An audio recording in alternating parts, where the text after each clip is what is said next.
as a question that we seek to answer. So, the black swan event of COVID-19 has affected every aspect of individual and social life. The effects are not only limited to individuals, but is also influencing the policies of governments, corporations, and other organizations. COVID-19 has changed the way in which education might be imparted and can also change the way in which justice will be delivered. The purpose of this webinar will be to understand how this crisis will change the litigation practice and broader justice delivery system in India. In this webinar, we are graced by the presence of Additional Solicitor General of India, Ms. Madhvi Diwan, and Assistant Solicitor General of India, Mr. Devang Vyas. Ms. Madhvi Diwan, Advocate Madhvi Diwan, is Additional Solicitor General of India. She is the third woman to become an ASG in the Supreme Court. Ms. Diwan has obtained a degree in English at St. Stephen College, Delhi University, and then went on to pursue law at Pembroke College, University of Cambridge, UK. After starting her practice at Bombay High Court, Diwan, Ma'am Diwan moved to the Supreme Court, where she has represented two state governments, Gujarat and Madhya Pradesh. She is also an accomplished author. Her book, Facets of Media Law, was published in 2006, and she also had played a pivotal in a criminalization of triple talaq. Now coming to Devang sir, Advocate Devang Vyas is the Assistant Solicitor General of India in the High Court of Gujarat. He was recently appointed Senior Advocate by the High Court of Gujarat in 2019. He has represented the Union in several matters in the High Court of Gujarat, ranging from the land acquisition litigation of ambitious bullet train project to various other matters. And further to give insight, the webinar is the result of a joint effort of Think India and GNLU Center for Corporate and Insolvency Law. Think India is a pan-India initiative to bring together the best talents of the country and to infuse in them a nation-first attitude aimed at developing the nationalistic spirit and inspiring young India to be of service to the society. It aims to bring the best minds of the country and the leaders of tomorrow on one platform to discuss and deliberate upon issues of national importance. Today, we are also joined by Anshul Gautam, Gujarat State Convener of Think India. Before handing it over to Madhvi ma'am, I would like to clarify that both the respected speaker will speak for 20 minutes and then we will have 10 minutes of question and answer. You can post your questions in the questions shall be prefixed with your name, year, and the name of speaker to whom you are asking the question. Without further ado, I would request Madhvi ma'am to take the screen and enlighten us with her insights on the topic. Thank you very much for that kind introduction. And thank you to Think India and GNLU for organizing this webinar on this very important subject. I can certainly see that there are a lot of young lawyers who are apprehensive about the future of litigation and how they should plan their careers. But I think that this current crisis and our forced confinement has certainly made us think, it's made us step back, pause, reflect, and rethink and revisit settled assumptions about the practice of law. But I wouldn't be unduly disturbed or don't think there should be too much panic in the legal fraternity because like everything else, this crisis too will tide over. But I think that this is a very, very important opportunity for us to just step back and think about how we can, both as individuals and as a legal fraternity, use this opportunity, use this crisis to actually step up the system and make us more, better service providers to litigants. Now, it is true that we are, of course, living through very, very bizarre times. Bizarre because, it's unimaginable that an invisible little virus could have just completely taken hold over all of humankind, brought humankind down to its knees, and completely unsettled the way we live our lives and go about our livelihoods. And even, living generations have not experienced something quite like this, though there are people who have lived through the Second World War and partition, but this is something quite different. It is really something quite bizarre. And about 100 years ago, when the world witnessed the Spanish flu, it's fascinating how historians speak of very similar challenges, very similar debates that were taking place at the time. And yet I wonder how much we have learned from the past. And what is interesting is that, of course, unlike the times of the Spanish flu, we did not have the great advantage of technology and the internet. So you can imagine what things might have been back then 100 years ago without this great technological advantage that we have today.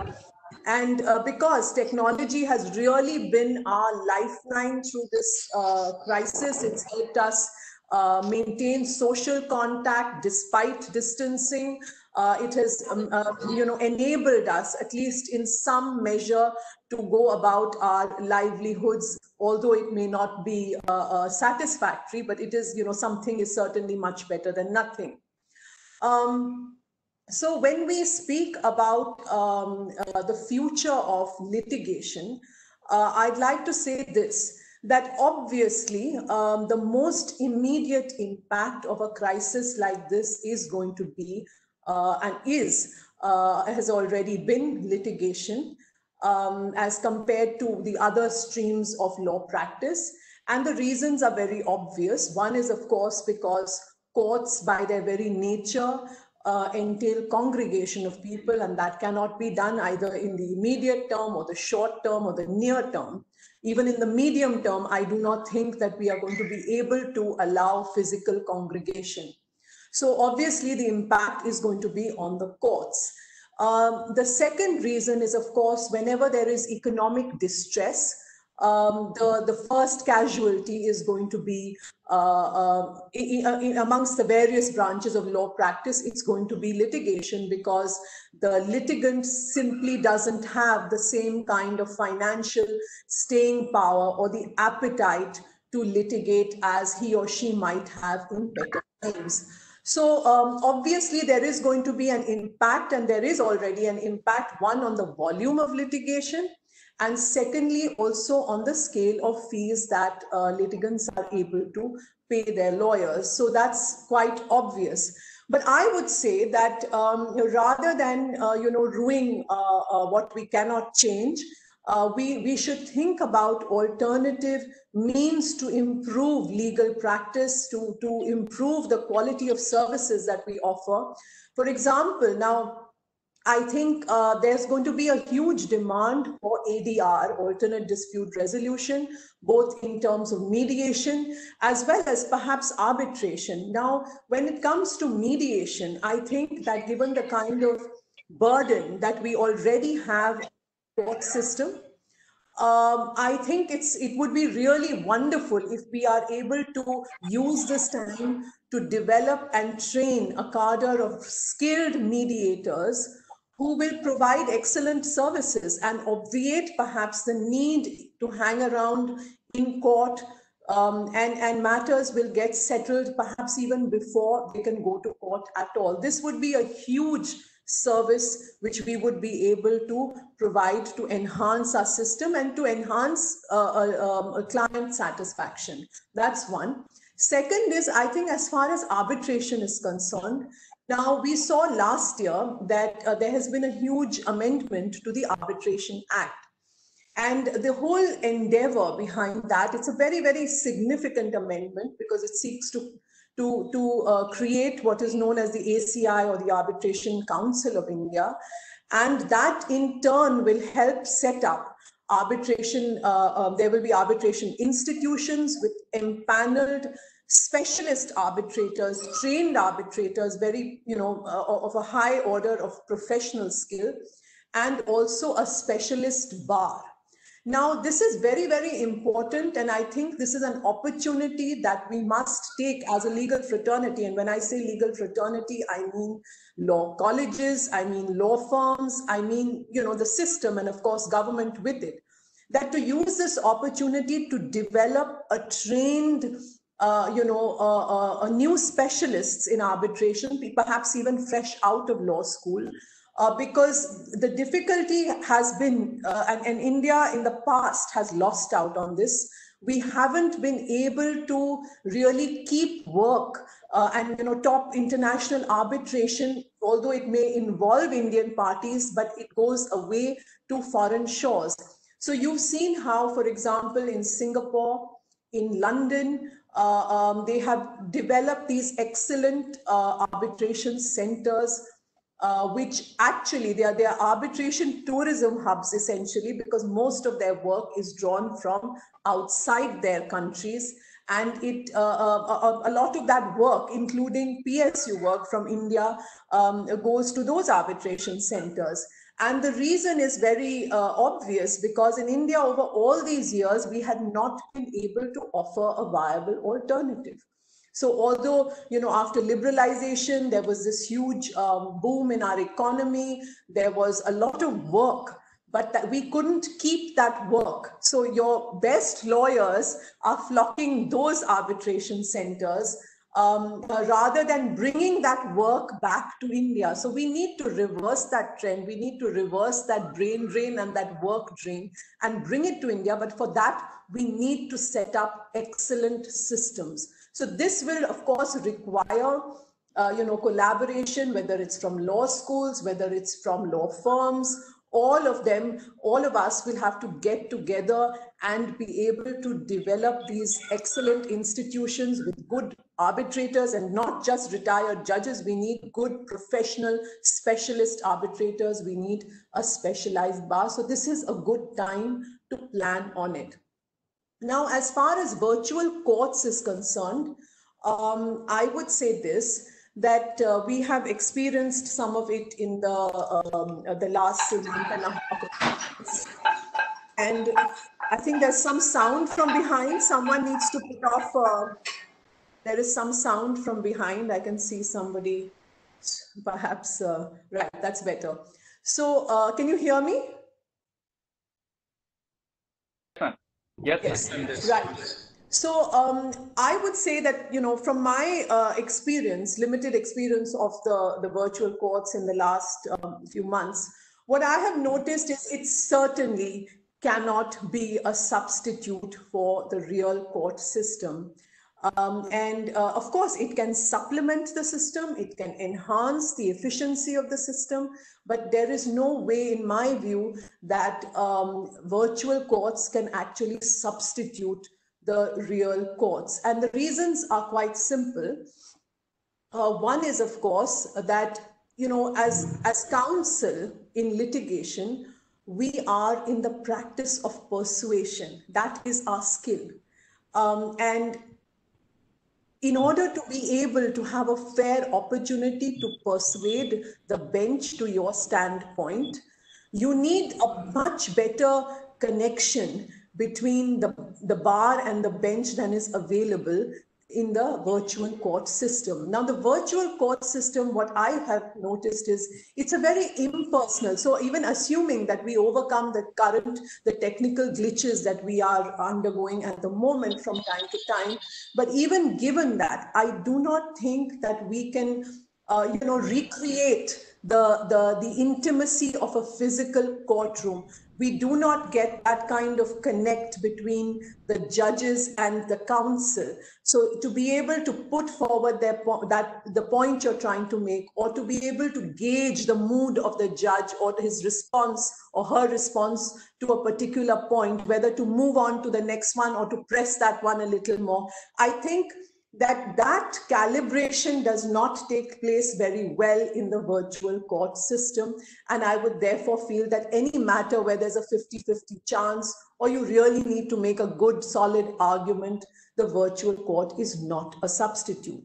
Having said that, of course, there are a large number of very routine applications or certain kinds of cases which may be more conducive to the virtual court system. And I think we should start sifting out those types of applications where, for example, you have mentionings or, some very routine types of applications which may vary from court to court. So through the hierarchy of courts, maybe we need to sift those out and see what is it that we can push towards the virtual court system so people, time is not wasted, etc. The other aspect that I would like to point out as far as virtual courts are concerned, that again, we cannot look at this as a supplement for the simple reason is that the virtual court does not exude the same gravitas that a real court does. So it cannot replicate the solemnity of a real court.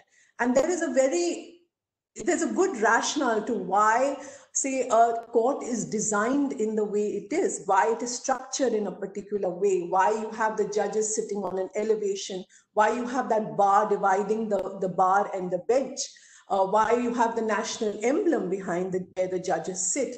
And that is really all of that. The whole design of the courtroom is intended to convey respect for the rule of law. So when you enter that physical courtroom, there is a tension. And that, whether it's the litigant or the lawyer, there is a certain, there is an aura about that courtroom which is not replicated, or which frankly it evaporates in the virtual court system. So, in order to have that sense of awe, that public confidence in the system, that this is a court and it means business, the majesty of a court is only frankly conveyed in the physical courtroom. So that is also another disadvantage of the virtual court, where you find sometimes, the judges, sometimes, of course, in the Supreme Court, some judges are sitting in the real court, but still somehow that it loses something in that translation through technology. Also, I would like to point out that even though there are these great shortcomings in the virtual court system, apart from the teething troubles which can be ironed out, but I would say that it can be used very well apart from, say, certain routine applications or certain types of litigation. You can have, for example, traffic offenses or frankly consumer complaints, which can be very easily sorted out through the virtual court system, because sometimes, a consumer goes to a district forum, then he goes to the state forum, from there he goes to the NCDRC.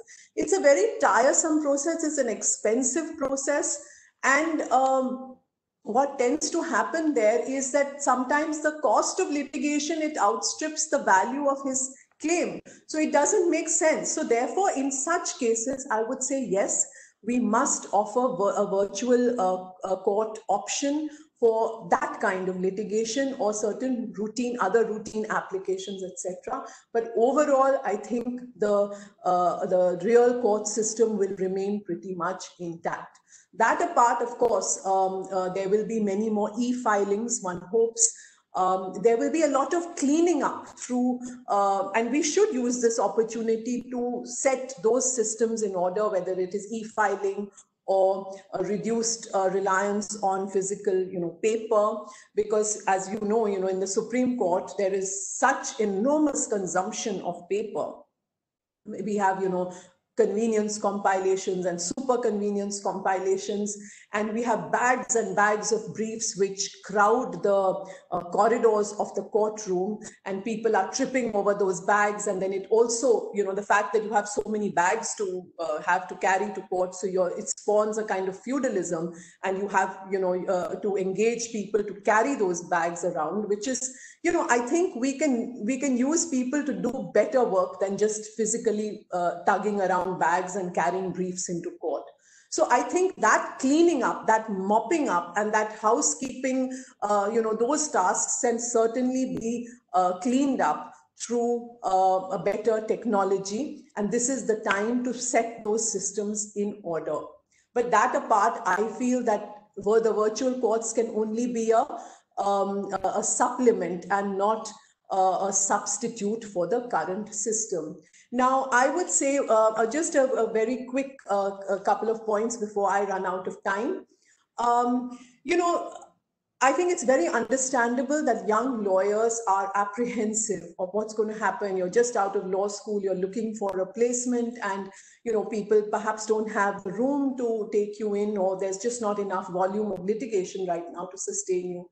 But I would say that, look, this is a time, look at it as a God-sent opportunity, because this kind of break comes ever so rarely in any lawyer's life, and where you are at peace to be able to read, to be able to hone your skills, and there is a lot which can be done. For example, since we are in the in litigation, and litigation in India, you don't really need to be a specialist. So we are doing all kinds of litigation in the Supreme Court. One day it may be a constitutional case, it may be on caste reservation or gender equality, or it may be, for example, it may be a service matter, it may be an environment matter. There's such a enormous breadth of work that comes over there. And I think that at the end of the day, it's not just the letter of the law. That spirit of the law can only come if you are well read. And I think this is a wonderful opportunity to read history, to read politics, to read economics. There is so much that you will be amazed that will come to your rescue, or it will enhance the quality of your lawyering and your advocacy if you are able to spend this time in reading. I will give you an example of, a time in my career, quite early in my career, where I had a forced break. And, I think eventually it turned out all right for me, because I was able to use that time. Years and years ago, I must have been about 2-3 years in practice, maybe at the most. And I had taken a couple of months off to when my first child was born. And when I came back, there was just no work for me, because my old briefs had been redistributed. And because it was counsel practice, it wasn't a job. So, it takes a long time. And at least 20 years ago, perhaps people were not willing to brief young women, and particularly women that they perceived who had domestic responsibilities. They were not willing to brief them in a hurry. And I remember that, I came back, and for 5 months, there was absolutely no new brief coming my way, but I was coming every day. And I decided that I would use that time to write.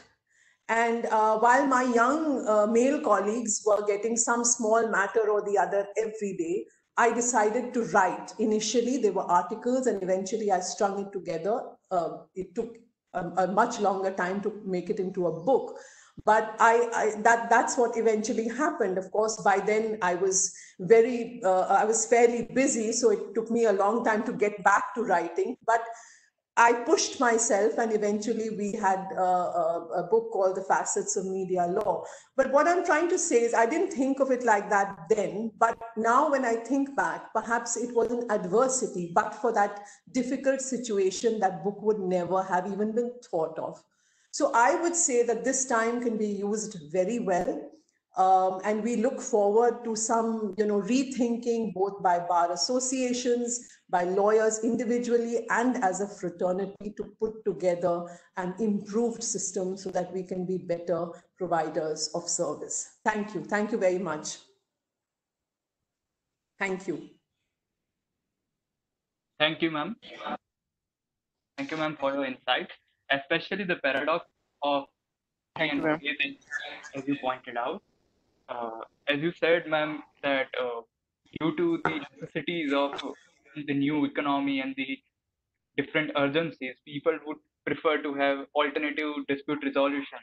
But at the same time, the physical need of a court and the physical presence of a court would be very necessity, even though people would go for alternate dispute resolution, because there is a faith in those buildings and those structures and the physical presence of court as if it is an absolute assurance of delivering of justice. Thank you, ma'am, for pointing out such a unique point. Now, I would request sir to take the screen and deliver his insights on this particular topic. Thank you, Devarsh. Am I audible to you? Yes. Yes, sir. Yes, sir. Thank you, Devarsh. Thank you, Anshul. Thank you, Think India and GNLU in itself. Madhviji, very well said. In fact, you enable these children to realize as to what our profession is all about in first place. Because you spoke of physical constraints, you spoke of various new opportunities being available to them. At the same time, you really put them a note of caution where you wanted them to be well prepared. A point very well taken. Now, all my friends will probably know, Madhviji has penned a book called Facets of Media Law. Only a word that I would want to add here, that if you really now read it in retrospect as to what she has said just now, it is probably a book which was much ahead in its own time when we look at it in retrospect now. So she probably envisaged the whole situation in the book. If you have read, I'm sure many of you must have read it. It is a book that really takes you, or rather gives you a glimpse as to what she must have perceived in the difficult times, as also the times that we probably have come up. Both of us have probably come up during the same time. So, Madhviji, all congratulations to you on that. So kind of you. Now, continuing on the subject, Madhviji has brought it to your notice as to what are the physical constraints, etc. She also spoke of certain very minutest things which you need to keep in mind when you really start thinking as a lawyer. Today, you might be a student. You have a different perception of the whole world. The moment you enter the real world of arguing counsels, the whole perception would change. A lot of things really would alter, and you would come to know as to what it is all about. Madhviji spoke of preparing yourself well, using these times as an opportunity, something that our beloved Honorable the Prime Minister has also been emphasizing a lot on, that these are the times requiring different measures. At the same time, these are the opportune times for us, more particularly young fellas like you, who can really cope up and come up with things which probably are the need of our, when we speak of times ahead. Now, when we speak of times ahead, everybody is aware, greater knowledge is required to be imparted, or to be educated on what this has done to us. One small virus where we really are unaware as to who the real enemy is, what we are fighting, it has really altered our lives. Not only on personal terms, not only on social fronts, but also on economic fronts, as also, if we really keep that larger picture in mind, on our businesses, trades, and professional fronts. Now, as I perceive this whole situation, probably this generation, namely you students, you are probably a little edge ahead of us. You are privy to the technologies and the uses thereof. You have a little edge over us in that sense. Now, Madhviji very well spoken about what are the predicaments of arguing on a virtual platform. The most important point that she probably made was the aura being missed. Now, what is that aura? Let us only for a moment diverge from the subject. That aura is the physical presence of the court that would play its own role on a lawyer, on litigation, your briefing counsels, you as an arguing counsel, and the most important part, the eye contact. Now, virtual platform really puts us as arguing counsels at a little disadvantageous situation. What you really miss out on is the eye contact, the little whispers that probably would go around while you are arguing the case and the other side is trying to make, or the murmur that happens behind your back. At the same time, the reactions of the judges. Now, these are the aspects which really have a greater say when you really think of yourself as an arguing counsel. As a briefing counsel, you probably would have prepared yourself very well. You are absolutely thorough on law. Technology now in last say couple, I would say 10 months, compelled us to switch from physical forum to this virtual forum. Something that probably Madhviji is aware of it. We have had litigations ongoing in Supreme Court where people have been demanding that the hearings which take place should be telecast online on the way of Rajya Sabha and Lok Sabha the way we have today. Everybody was expecting that to happen. There were difficulties, infrastructural, as also other practical difficulties. Now, in last 10 weeks, we virtually are now compelled to go on the forum that everybody has been asking us to go. Now, these forums, while they would really bring in the transparency in the proceedings, would also cast new challenges on us as lawyers, not only on the professional fronts, but also on the fronts of ethics and morals. What would happen is that now today your client, be him from the lowest strata of the society, has an access. Today we are well equipped with smartphones and other devices where we really can come on the same platform. Ordinarily, physical court hearings, etc., they would have their own physical challenges. So what would happen is that howsoever smart a lawyer is, howsoever well prepared a lawyer is, he still would have his own limitation in terms of appearing before a particular court. Today, this platform, though it is imposed on us, it is by way of a compulsion that we have started adapting thereto. It also at the same time provides an edge to these youngsters who would really have that platform and an opportunity to show their skills, to show how well prepared they are on facts, on law. Earlier, the virtual platforms, or I would say the technical platforms, they were only restricted to the legal researches or accessing the data that was available at large with us. Today, what has happened is that the entire data of all the confidential matters that we would argue before the Honorable Court, now it is all part of a public forum. Anybody can screen record it, anybody can really access that data from the server. So what happens is that what today we are doing is now available to public at large. They would scrutinize us. They would really be very speculative in judging the performances that we have done. So that has taken away the physical restrictions of a litigant remaining present in the court or a briefing counsel having his own limitations. So these times are trying times. At the same time, they are an opportunity to youngsters, more particularly the law students who are well privy to this technical know-hows and limits of this use of technology and virtual platforms. Now, Madhviji has really taken a point which really is very well taken, I would say. She spoke of the physical limitations, at the same time infrastructural developments, and she really brought into the notice as to how physical courts function as compared to the little experience that we have of virtual courts. Now these virtual courts come up with a challenge in its own.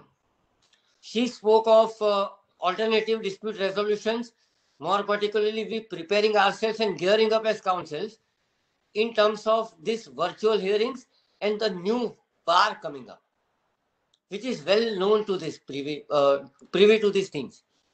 Now here, this is where probably a generation of yours would have a greater contribution, and you will get that opportunity of showing the mettle that you probably would have and the lack of opportunities that we probably as arguing counsels today speak of about being very nostalgic of 20 years back and 25 years back. Those limitations are way more reduced in your cases. Now, Madhviji made a point that this virus has affected our lives. Now, how they have affected is something that I don't need to speak on. But how they have affected the litigation is something that you probably would want to know of. Now, this would create a lot of difficulties which are really affecting us in every walk of life. Be it economic front, be it business front, be it litigation front, be it trading front, every front. Now, every walk of life would really get affected by this economic drawback that we are facing because of this COVID situation. It would really give rise to a future litigation which would be either in the fields of arbitration. Now, how we say arbitration is because these difficult times would severely affect the ongoing contracts, the contractual obligations that parties were really required to perform, and the physical restrictions imposed on them because of the time schedules. So what would happen is that this is bound to give rise to litigations which pertain to these contractual aspects. At the same time, the economic slowdown will also start showing up on the fronts of making payment to those who have been part of the industry for a very long time. So in a way, the resultant effect would be that it will also start showing up on basic human rights where people really would either stop getting paid or we would start looking at a situation which talks of absolutely lack of employment. This is bound to give rise to litigation, and you people are really at an advantageous position to start focusing on those fields of law. Something else that you probably would want to focus more on now is the moment physical hearings are done away with or are at least tried to be done away with, though I would agree very respectfully with Madhviji that physical hearing can never replace virtual hearings. There is an aura of physical hearing and there is an absolute one-to-one connect when you really appear before a judge, which probably misses out here. At the same time, when I say that virtual hearings can never take over the physical hearing part, what would happen is that these virtual platforms would now also show a rise in virtual frauds, data thefts, and cyber crimes. So therefore, these are the areas where the litigation is bound to increase. We already have been coming across a lot of cases with regard to depressions that people are facing while being at home. At the same time, the cyber frauds that they are subjected to. So these are the areas is how I perceive the whole situation would really ultimately provide you an opportunity to hone your skills, to prepare yourself well, and come up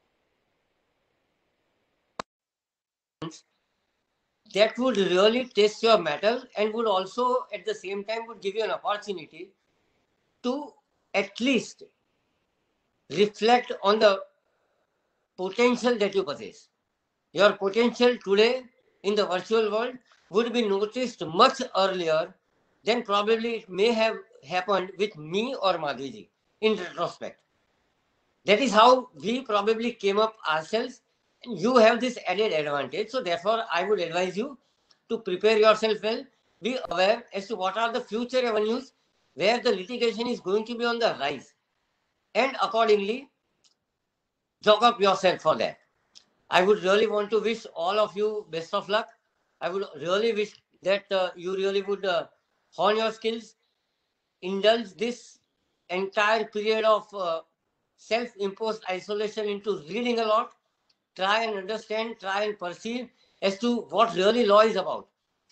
When you come up before a competent court, arguing a matter, be it right from the judicial magistrates court, right up to the Honorable Apex Court, what really matters is not just your legal acumen, but the kind of things that you have read, the kind of connect that you have with the ground realities. There always exists an activist in you, and he really needs to be kept alive. It is equally important to keep that a little kid in you alive. Something that every one of us really keep on reminding ourselves on daily basis that we really need to stand up for the society that we come from. We really need to show that activism. We really need to show that reflection of the society through us when you really start performing as a lawyer, and you need to be alive to social scenario around you. At the same time, read a lot, prepare yourself well. Wish you all the best. I hope that during these difficult times you would want to keep yourself safe and your family safe, and I wish the best for all of you. Thank you. Thank you so much.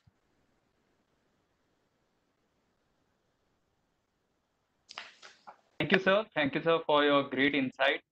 The things that were highlighting in your particular insight, sir, was the source of and the changing interaction between the parties and how the resources and the interplay of resources within new aspiring litigants have changed. Further, sir, you mentioned the element of internet with litigation like cyber crimes and privacy and other things. And I may think, and I'm assuming that there would be many questions that involves how internet has become a new element or feature of accessibility to justice. Thank you, sir, for your insight.